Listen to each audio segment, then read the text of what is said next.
Les femmes du secteur privé peuvent-elles servir de modèle aux politiques? Faudrait-il impérativement avoir une femme chef de corps en République démocratique du Congo? Débat au féminin reçoit ce samedi 13h30 après les infos Mania Riche, ADG de Sodeïco et membre de G13. Débat au féminin, c'est sur Top Congo FM. Le leadership féminin fait ses preuves dans les secteurs privés ici en République démocratique du Congo. Ce modèle de réussite peut-il devenir une référence s'agissant de la politique ici au pays de Félix Tshisekedi? Et les leaders féminins évoluant dans le secteur privé doivent carrément embrasser la politique. Bienvenue dans le débat au féminin qui reçoit pour vous Mania Riche. Bonsoir et bienvenue. Bonjour.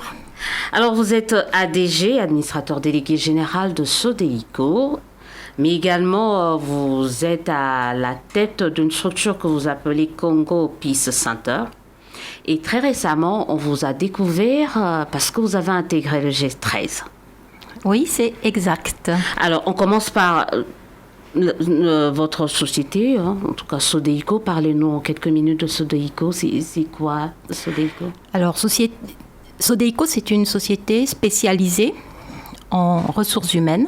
On est pionnier dans notre secteur d'activité, société privée de placement. Donc, ce que nous on fait, nous investissons dans le capital humain et nous mettons l'humain au centre. Et ça fait à peu près 20 ans que la société exerce dans ce domaine d'activité. Et vous travaillez avec des partenaires, souvent sont des privés? Voilà, la plupart de nos clients sont les grandes multinationales du pays. Nous travaillons aussi avec des entreprises publiques et même des organismes internationaux.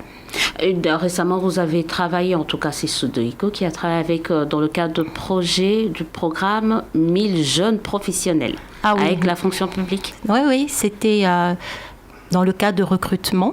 La sélection de 1000 jeunes qui devaient intégrer la fonction publique dans le cadre d'un programme destiné à assurer la relève, notamment dans la fonction publique, parce que vous n'êtes pas sans savoir qu'aujourd'hui, il y a des milliers de personnes qui sont éligibles à la retraite et il faut absolument assurer la continuité. Donc ici, c'est que les personnes partent à la retraite et dans le même temps, on forme et on intègre des jeunes licenciés qui vont pouvoir assurer cette relève et avoir un plan de carrière à l'intérieur de la fonction publique. Donc c'est un programme qui est louable et qui a été appuyé par la Banque mondiale. C'est un programme qui reste un peu... beaucoup de jeunes sont restés sur leur soif, mais il faut dire que ce n'est pas de votre faute parce que vous, je crois que vous avez terminé votre boulot qui était de... Notre boulot consistait justement à sélectionner à travers toute la République 1000 jeunes.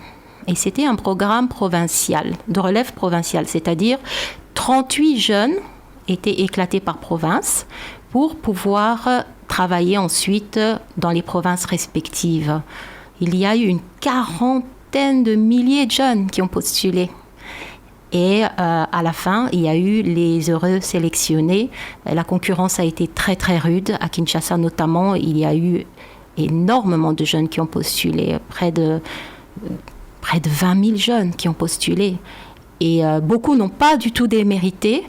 Il faut se dire que peut-être les 38 premiers, le 38e était autour de 85%. Donc c'est pour dire que la concurrence était extrêmement rude. Évidemment, après, il fallait que ces jeunes-là puissent aller faire une formation et un stage avant d'intégrer cette fonction publique. Et c'est peut-être à ce niveau-là que les choses ont un peu traîné en longueur, parce que comme nous, on a eu un contact avec les jeunes, même après la sélection, certains pensaient que nous avions aussi à dire par rapport à la suite. Nous les encourageons à être un peu patients, parce qu'il fallait d'abord intégrer donc ce programme-là avant d'être finalement recruté à proprement parler au niveau de la fonction publique. Je pense que actuellement, le programme a eu lieu, la formation a eu lieu, et ces jeunes sont en train d'être progressivement recrutés. Mais évidemment, ce n'est pas encore complètement finalisé, je pense. Vous me disiez tout à l'heure, avant le début de l'émission, qu'il y avait quand même pas mal de femmes, surtout à Kinshasa. Elles étaient brillantes. Elles étaient vraiment brillantes.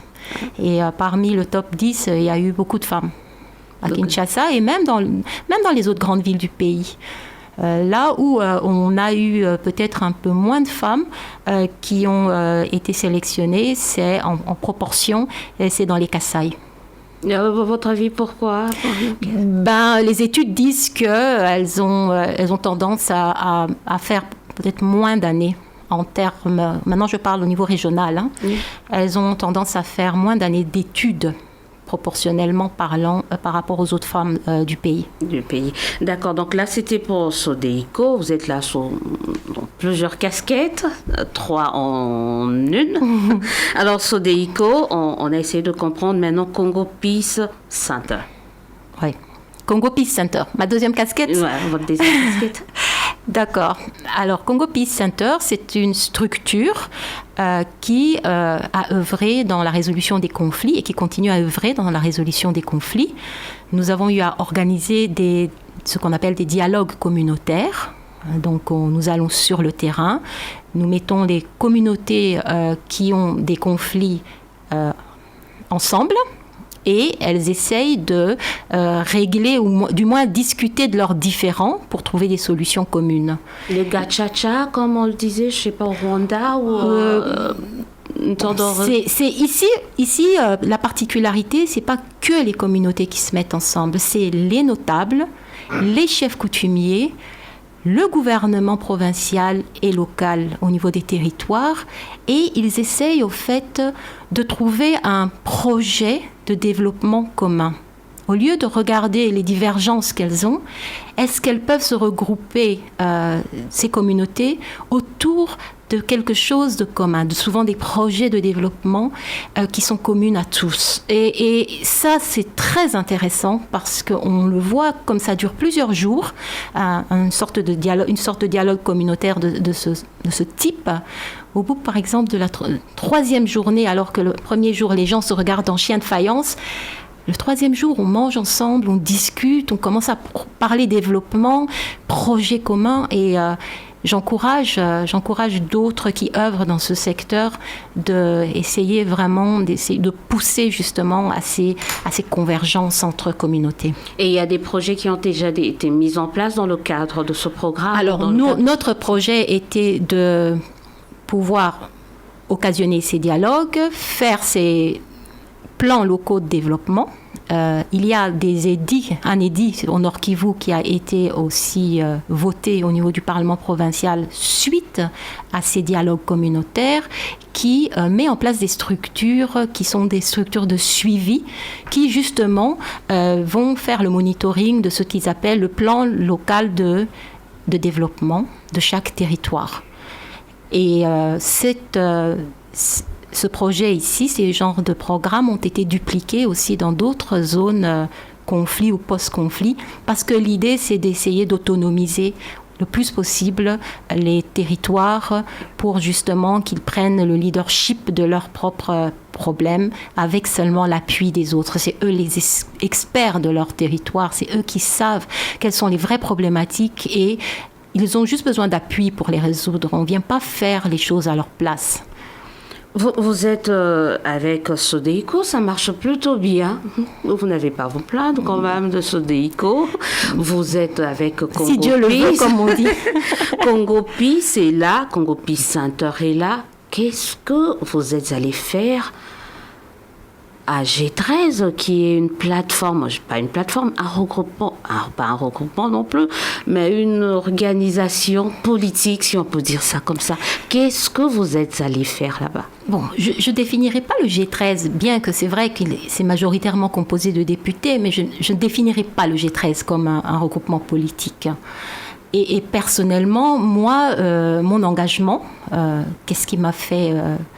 vibrer, on va dire, par rapport à cette initiative, c'est principalement le fait que les trois derniers cycles électoraux ont été entachés de violence, que ce soit la violence préélectorale, post-électorale, Et évidemment, ça a coûté des vies. Et donc l'idée ici, c'était de se dire, mais il s'ensuit malheureusement des problèmes d'accès au pouvoir qui entraînent la violence. L'important est de voir comment est-ce qu'on peut mitiger ça. On ne peut plus continuer toujours à faire la même chose et espérer des résultats différents. Donc l'important ici, c'est que faire. Et pour pouvoir faire les choses différemment demain que celles qu'elles sont aujourd'hui, eh ben, il n'y a pas 1001 solutions. Il faut dépasser les clivages, il faut mettre en place des institutions d'appui à la démocratie qui vont pouvoir redonner la confiance à cette population, du moins à la majorité de cette population. Et ça passe aussi par le fait qu'il faut trouver un consensus autour de ces lois qui, je le rappelle, sont des lois d'arbitrage et qui se doivent, par là, de revêtir ce caractère impersonnel. C'est vrai qu'il y a eu un débat très politisé autour de cette réforme de la loi électorale, mais en réalité, c'est une question qui concerne tous les citoyens. Et donc, peu importe qu'on soit politicien ou pas, on doit se sentir impliqué et on doit s'impliquer parce que s'il y a des élus, il y a aussi des électeurs. Donc moi, j'ai une casquette plutôt comme une personnalité, comme un compatriote et je revendique un peu ce côté de l'agenda citoyen à l'intérieur de cette démarche. Vous êtes dans un secteur, vous évoluez plus dans un secteur privé, secteur qui garantit quand même beaucoup d'opportunités. Certains disent, mais elle n'a pas peur de se salir en tant que quelqu'un évoluant dans le secteur privé, mais aussi en tant que femme, parce que la politique, pour certains, c'est vraiment entrer dans la boue, quoi. Oui, encore une fois, si on le regarde sous le plan politique, les gens sont libres de leur opinion. Mais moi, je le regarde encore une fois en termes d'utilité.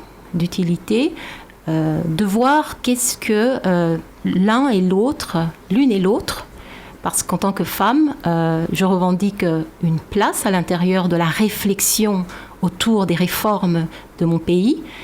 Les réflexions ne concerneront pas que les lois électorales.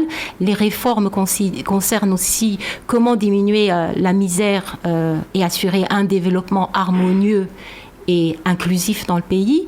La réforme concerne aussi comment améliorer le climat des affaires, comment assurer finalement l'avènement de l'état de droit, comment assurer aussi que justement la population ne serve pas de marchepied à ces privilégiés que sont les politiques aujourd'hui et véritablement que les prochaines élections vont pouvoir refléter les désirata et les aspirations profondes de cette population. Et ça, c'est un engagement et j'invite les femmes aussi, les autres femmes, à rejoindre cet engagement-là.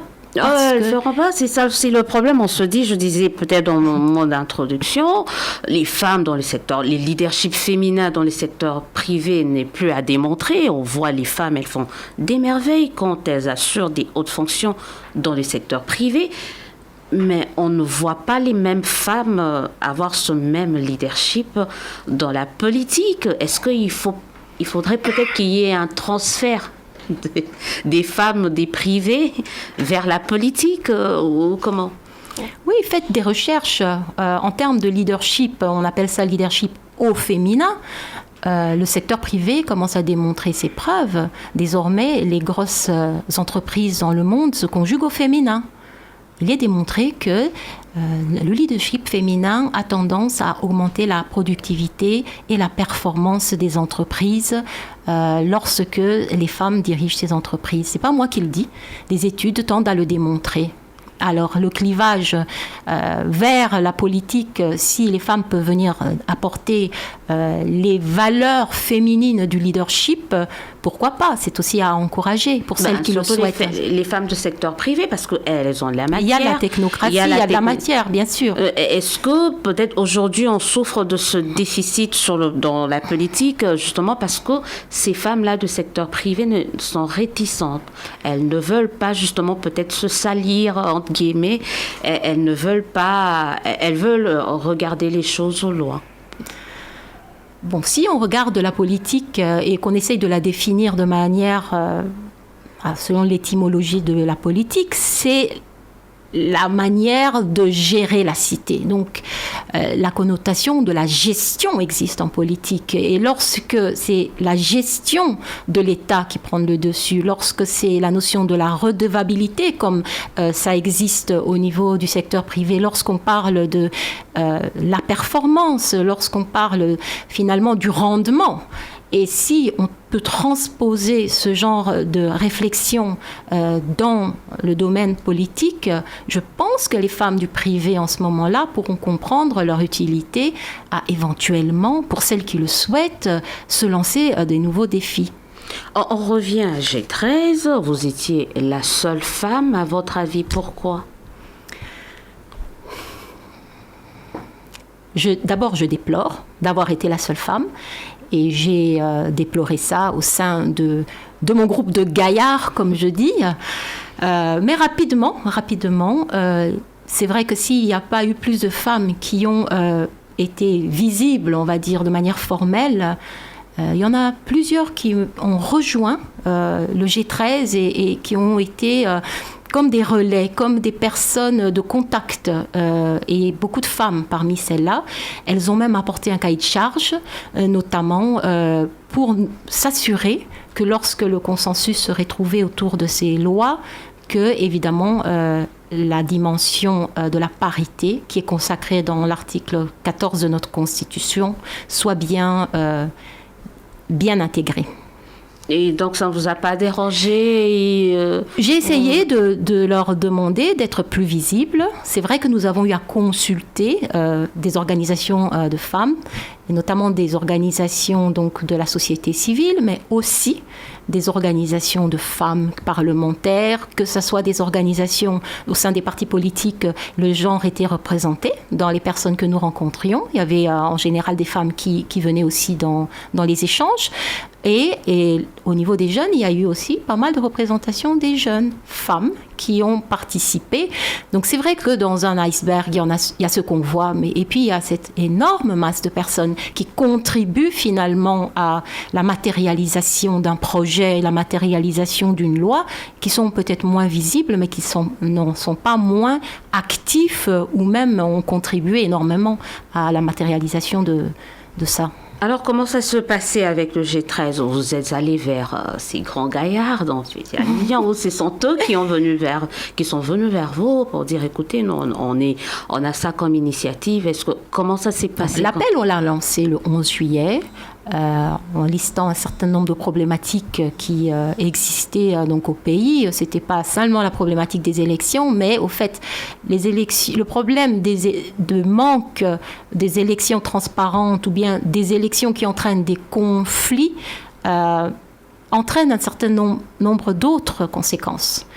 Et il y a aussi des causes qui font aujourd'hui l'insécurité, qui font éventuellement qu'on n'arrive pas à avoir des élections dans les normes requises. Donc il y a tout un facteur de phénomènes qui se passent et qui font qu'aujourd'hui nous en sommes là où nous sommes. Donc il a fallu faire un appel pour alerter l'opinion, pour alerter les acteurs clés, qu'il était grandement temps et qu'il était urgent justement de se mettre autour de réflexions communes pour pouvoir voir de quelle manière on pouvait trouver un consensus autour de cette réforme du processus électoral. Alors je disais, vous avez fait le pas ou ce sont eux qui sont venus ? Oui, alors comme nous avons lancé l'appel, nous avons fait le pas. Nous avons listé les acteurs clés. Nous avons institutionnels comme non institutionnels. Dans les institutionnels, comme ça a été pas mal médiatisé, nous avons vu le président de la République, nous avons vu le Premier ministre, nous avons vu aussi le gouvernement, donc par le biais du Premier ministre, nous avons vu les confessions religieuses et nous avons également vu le cardinal. Ensuite, nous avons vu d'autres acteurs clés au niveau de la vie politique, notamment donc Jean-Pierre Bemba et Moïse Katumbi, qui très rapidement ont soutenu cette démarche. Fayoulou était un peu réticent. Fayoulou, nous l'avons rencontré, il a encouragé, puisque c'est lui, au fait aussi, qui pousse beaucoup sur les réformes. Maintenant, il est vrai que dans le fond, il y a probablement beaucoup de similitudes, mais il a, lui, proposé un autre format, on va dire. Voilà, un peu dans la forme, il se pose ce problème. Voilà. Vous avez proposé des réformes. Par exemple, lui est en train de dire il faut des réformes, oui, mais en dehors des institutions. Voilà. Bon, c'est vrai aussi que nous avions eu une critique au niveau d'une partie de la classe politique, en l'occurrence le FCC, qui était réticent par rapport à ces échanges parce qu'il considérait que le débat autour des lois ne peut se faire qu'au niveau des institutions. Nous n'étions pas en désaccord en réalité sur le fond, parce que nous le savons tous que les lois remontent au niveau des institutions et que c'est là qu'ils se votent. Mais comme je le disais tout à l'heure, par exemple, les lois électorales, tout comme d'autres lois, sont des lois d'arbitrage et ça nécessite une large consultation au niveau de la base et pour pouvoir remonter et savoir que, au fait, ça a intégré les préoccupations et ça a intégré le côté multidimensionnel de la société afin que les élus qui ne sont que les représentations populaires de la population, et j'aime bien insister sur le que, ils sont censés n'être que la représentativité de la population, et ben, ont tenu compte de tout ce que les bases ont voulu. Et donc, ce n'est pas une contradiction en soi. Alors maintenant, si M. Fayoulou, le président Fayoulou, dit qu'il faut mener une discussion en dehors des institutions, c'est aussi une façon de voir les choses, à condition évidemment qu'une fois qu'ils se sont mis d'accord sur les différentes réformes à mener et comment les mener, les lois qui ont à être votées soient remontées au niveau des institutions, comme le veut évidemment la Constitution. Aujourd'hui, vous avez suggéré, vous avez porté certaines réformes, surtout électorales. Est-ce qu'aujourd'hui, le G13 a sa place encore dans la sphère politique, d'autant plus que nous sommes aujourd'hui en face de l'Union sacrée pour la nation qui apparemment va endosser toutes les réformes que vous portiez avant. Mm-hmm. Si on voit encore une fois le G13 comme un groupe de réflexion, une force de proposition, ce que nous sommes, et c'est pour ça que je rappelle que ce n'est pas composé que de politiques, même si c'est majoritairement des politiques, ce que nous, on a eu à faire maintenant, il y a un plan d'action qui a été élaboré. La première étape consistait donc à lancer cet appel, ce qui a été fait. Deuxième étape, à consulter. Une large majorité des personnes que nous avons consultées nous ont appuyés dans cette démarche et ont demandé de continuer et même ont donné des points focaux de leurs composantes respectives, que ce soit du côté politique et civil, de manière à justement pouvoir assurer un suivi dans la mise en œuvre de toutes les consultations et de le rapport qui a été élaboré. S'en est suivi étape 3, qu'une proposition de loi a été introduite au niveau du Parlement. Il y a eu 2 propositions, en fait. Une proposition qui a été initiée par l'honorable Lutundula, discutée également sous forme de consultation avec une large... la démarche était similaire, nous l'avons fait en commun, et co-signée par le G13. Cette loi, et donc, qui concerne l'organisation, loi organique sur la CENI, a été introduite. Deuxième loi, c'est la loi sur... électorale. Et celle-là a été également introduite au niveau du Parlement. Force est de constater que jusque-là, la loi qui a été mise dans le calendrier de la session de septembre, c'est celle portant sur la loi organique, la loi de CENI. L'autre n'a pas encore été alignée, elle est encore en examen dans les commissions du Parlement, avant d'être alignée, et nous l'espérons fortement qu'elle sera alignée lors de la session prochaine dans le calendrier, parce qu'en réalité, on est déjà en retard lorsqu'on regarde un draft que nous avions annexé sur le fait que n'oublions pas que les élections doivent avoir lieu au plus tard en décembre 2023. Donc, dans ce cas, il y a ces lois-là, les 2 lois que j'ai co-signé ou déposé par G13, par le G13. Mais en même moment, on se dit, mais avec l'Union sacrée, tous ceux qui étaient dans le G13 font désormais partie de l'Union sacrée, y compris Magnarich. Le G13 n'est pas un groupement politique, donc Magnarich ne fait pas partie du G13, même si Magnarich a pu souligner le fait que l'initiative que le président de la République a lancée était une initiative louable parce que c'était une initiative de projet de solidarité nationale. Et d'ailleurs, j'ai eu personnellement, s'il faut parler de moi dans toute cette affaire, c'est que j'ai eu personnellement à déplorer l'hyperpolitisation de cette initiative. Et ça constitue une menace parce que cet appel, finalement, pour répondre à une crise du président de la République, si elle devrait se résumer à s'asseoir autour d'une table pour un énième partage du gâteau, comme on aime le dire ici, on n'aura pas résolu beaucoup de problèmes. On va parler de ce partage qui se résume à la mise en place de prochains gouvernements. Mais revenons. Revenons sur le G13, au niveau de l'utilité du G13. Alors, nous, G13, nous sommes obligés et nous nous sentons obligés et nous interpellons toutes les personnes qui trouvent que cette réforme est importante à aller jusqu'au bout d'une logique. Donc le G13 ne peut pas croiser les bras sous prétexte qu'on a introduit maintenant les projets de loi, les propositions de loi. Le G13 doit s'assurer que les lois vont être votées.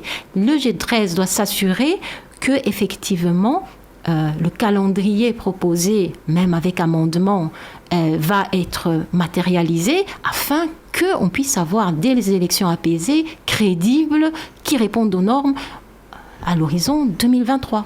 Certains de vos camarades de G13 posaient de problèmes en affirmant par exemple qu'il y avait un retard dans l'examen des différentes lois à cause de l'ancien bureau de l'Assemblée nationale. Ce n'est plus le cas aujourd'hui. Vous pensez qu'avec l'actuel bureau, on peut accélérer les choses, d'autant plus qu'il y a un autre calendrier que vous avez présenté à la presse, c'est-à-dire le G13, qui était assez contraignant. Et comment on fait?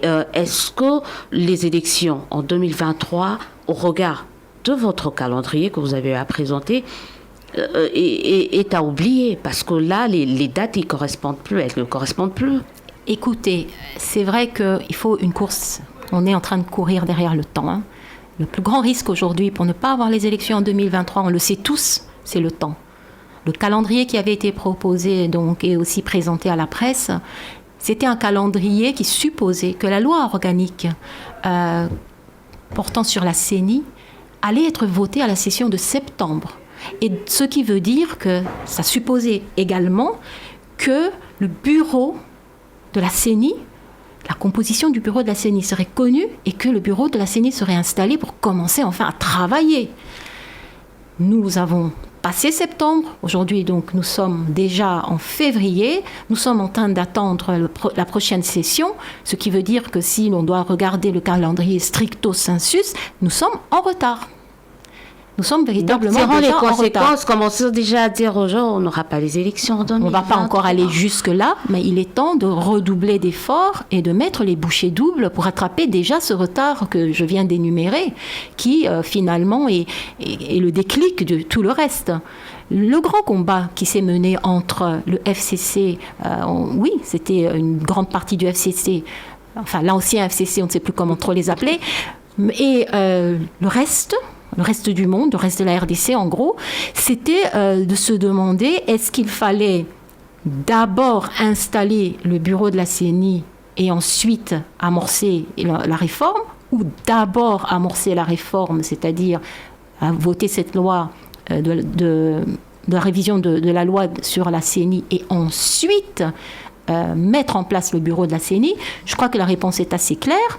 Il est difficile de réformer quelque chose avec un bureau, un nouveau bureau qui serait non issu de la réforme. Vous voyez ce que je veux dire? Oui. Alors à partir de ce moment-là, mettons-nous au travail. Mettons-nous au travail. Mais soyons aussi pragmatiques et réalistes. Tout le monde était d'accord pour dire que si on doit avoir des bonnes élections, des élections pas très contestées en 2023, il fallait déjà mettre en marche, en musique, un certain nombre de choses, de réformes.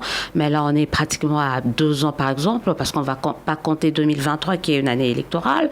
On se dit, que pouvons-nous faire dans ce 2 ans? Est-ce qu'on doit s'attendre à un autre calendrier de G13 qui prendra en compte tout cela pour qu'on ait des élections 2023? Bon, le G13, c'est pas le G13 qui a le mandat d'élaborer le calendrier. Le G13 a donné un calendrier indicatif.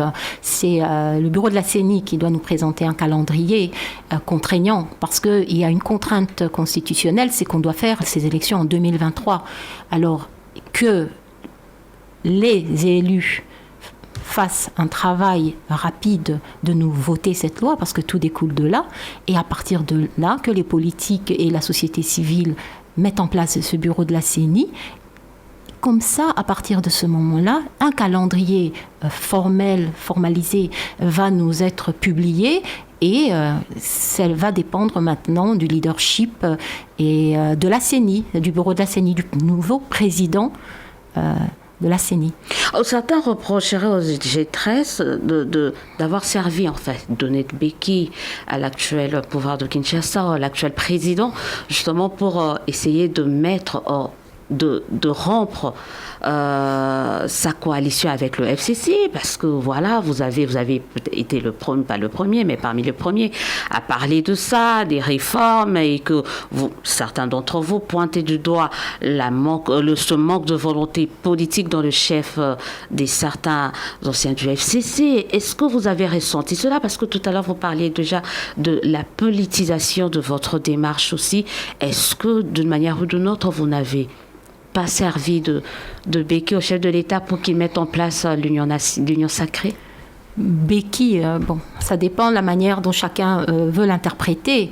Ce que nous, on sait, c'est qu'on a lancé un appel le 11 juillet et nous l'avons circonscrit, cet appel, et ça constituait exclusivement, du moins en ce moment-là, à trouver un consensus national urgemment et important et indispensable pour nous assurer que nous allions faire des réformes sur le processus électoral et que cette réforme serait assimilée par tous et tous auraient donné leur contribution de manière à ce que nous n'ayons pas de nouveau des conflits préélectoraux, post-électoraux et ceux liés au contentieux électoral. Je pense que notre démarche était assez claire, transparente, et nous avons été chaque fois faire des rapports d'étape, que ce soit au niveau du président de la République, à nos différents interlocuteurs, mais aussi aux médias que vous êtes. On parle maintenant de l'union sacrée. Tout le monde a vu l'union sacrée. On a vu qu'il y a eu un changement de la majorité au niveau de l'Assemblée nationale. Il y en aura peut-être d'ici quelques jours au niveau du Sénat. On attend le gouvernement. Une femme au gouvernement serait une bonne chose. Des femmes au gouvernement serait une bonne chose. Une femme première ministre d'abord. Oui, dans ce cas. Une femme chef de gouvernement avant qu'on devienne. En réalité, si vous regardez l'article 14 de la Constitution qui consacre la parité, et lorsque on va définir la parité par rapport à ce que ça sous-entend, ça ne veut pas dire autre chose qu'une représentativité égale entre deux parties dans un ensemble donné. Et ici, en l'occurrence, on parle des femmes et des hommes. Donc et ça doit être, cette représentativité jugée égale, doit être à tous les niveaux et dans tous les secteurs. À tous les niveaux, ça veut dire qu'autant au niveau des chefs de corps, au niveau donc des décideurs, au niveau du middle management, et etc., jusqu'aux couches inférieures. Et dites-moi aujourd'hui, quel est le chef de corps qui aujourd'hui est une femme? Mais on a perdu notre place, Voilà. On était là au niveau de l'Assemblée nationale, maintenant là, on n'est plus là, c'est de notre faute un peu. On ne va pas non plus mélanger les problématiques liées purement à la politique et celles du genre. Je ne veux pas rentrer dans cette polémique et je la trouve stérile et improductive. Je veux rentrer dans l'exigence du droit. Ce qui veut dire qu'aujourd'hui, il y a une violation de l'article 14 de la Constitution si demain on se retrouvait avec tous les chefs de corps masculins. Parce que la Constitution nous exige d'appliquer cette disposition. Et non seulement elle est dans la Constitution, il y a même une loi aujourd'hui, pour celles d'entre vous qui ne la connaissent pas, allez regarder, qui s'appelle 15/013 du 1er août 2015. C'est une loi qui porte les modalités d'application de cet article 14 de la Constitution. Et c'est des articles qui sont déclinés à l'intérieur de cette loi et qui sont bien spécifiés. Il y a même des sanctions prévues en cas de non-application. Donc les femmes, soyons solidaires, nous pourrions nous réserver le droit de saisir les instances judiciaires s'il y a violation de l'article 14 de la Constitution en ce qui concerne le prochain gouvernement. On verra, mais attendez, il y a eu tout récemment les élections au niveau de la Chambre basse du Parlement. Aucune femme n'a été candidate à la présidence, à la première vice-présidence, à la deuxième vice-présidente. Les candidatures des femmes, on les a vues qu'au niveau de la question, on dira peut-être parce que la femme, elle aime la caisse, elle aime bien là où il y a l'argent, où elle aime la caisse, mais également rapporteur. Comment expliquez-vous ce manque d'ambition? C'est pas non plus la faute des institutions, de la loi, si les femmes ne veulent pas compétir. Ouais. Je vous donne en partie raison. C'est pour ça que j'interpelle celles qui nous écoutent. Et je dis qu'au fait, en réalité, la parité n'est pas un cadeau. Elle est consacrée dans la Constitution. C'est une exigence de la Constitution de faire appliquer cette parité. Et la partie qui se sent lésée, en l'occurrence la femme dans ce cas-ci, doit pouvoir s'organiser, mettre en place des stratégies, user de tout son pouvoir, y compris le recours aux institutions habilitées pour faire valoir le droit, son droit. C'est une question de droit, c'est pas une question de cadeau. Parce que si nous continuons à penser et à nous victimiser sur le sujet, nous serons encore là dans 10 ans à discuter sur les mêmes choses. Aujourd'hui, il est temps de mettre en place une sorte de solidarité qui se veut féminine, être le plus pragmatique possible, un peu, je voudrais le dire, à l'image d'un Parlement debout. Voilà. Nous devons créer un Parlement debout de femmes qui véritablement portent la question et font avancer cette question-là. Non seulement parce qu'on est des femmes et qu'il faut des femmes, mais parce qu'on est des femmes capables, des femmes qui avons fait nos preuves et démontré que nous sommes capables de tenir cette société, nous représentons quand même 50% de cette population. Et c'est en plus de ça un droit que nous avons et que nous sommes en droit d'exiger. Donc selon Mania Riche, il faut absolument qu'on ait une première ministre.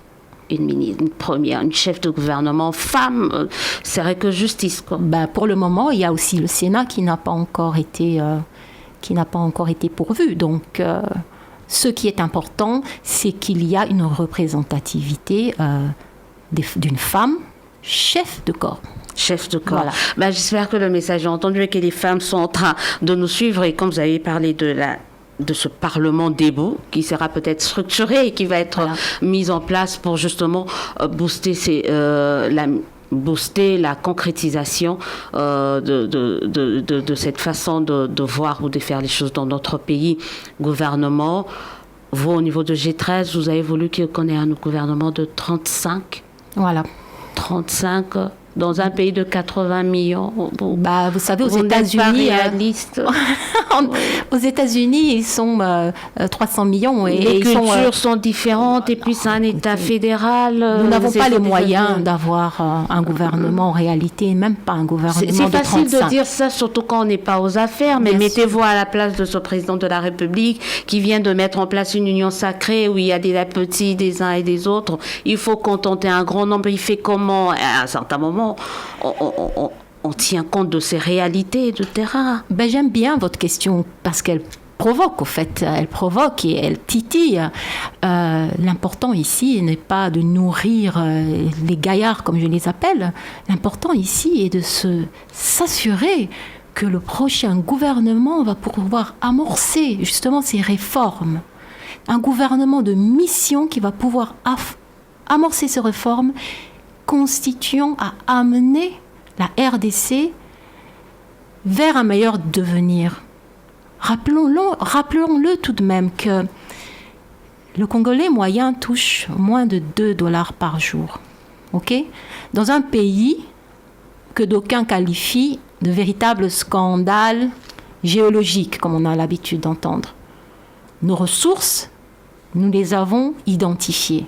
Ce sont nos eaux, ce sont nos forêts, nos minerais, notre énergie, capacité énergétique, nos terres. Et aujourd'hui, on est traité par le monde, malgré que nous avons 80 millions de terres arables. Nous sommes traités et nous avons été qualifiés de deuxième crise de la faim dans le monde, juste après le Yémen.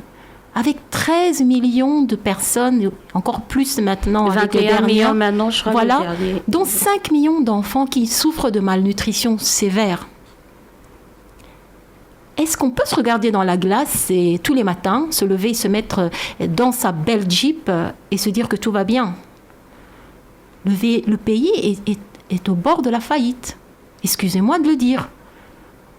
Lorsque nous avons regardé le budget de 2020, fort est de constater que la mobilisation des ressources au niveau intérieur a été environ de 3 milliards et quelques. Et bien, les dépenses liées aux rémunérations et aux frais de fonctionnement des institutions ont aussi été de 3 milliards et quelques. Autant vous dire qu'il ne reste absolument rien dans la gamelle, si ce n'est été par l'appui des bons de trésor et du FMI qui ont donc rajouté 1 milliard, eh ben, on aurait été en cessation quasiment de paiement. Donc la situation est quand même très sérieuse. Et je pense qu'on doit commencer à considérer les véritables urgences, nos urgences collectives, comme j'aime à les appeler, et c'est la première urgence, c'est de diminuer cette misère de cette population qui n'a que trop duré. Et que la priorité ne doit pas être le fait que je dois occuper un poste. Non, le partage des gâteaux, cette fois-ci, on ne veut pas entendre parler de ça comme priorité. Après, on sait qu'on est en politique, donc je ne veux pas non plus la jouer à la naïve.